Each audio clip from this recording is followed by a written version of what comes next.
जेकर भाग होगी वो ओकरा मिली सही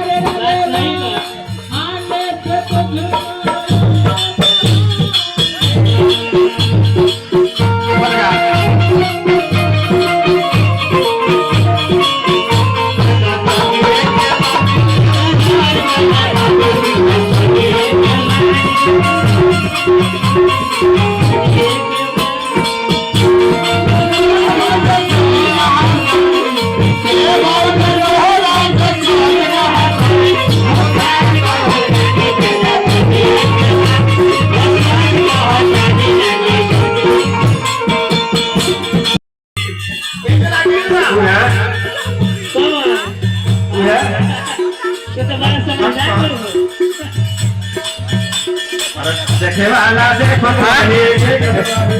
वाला देखो रहे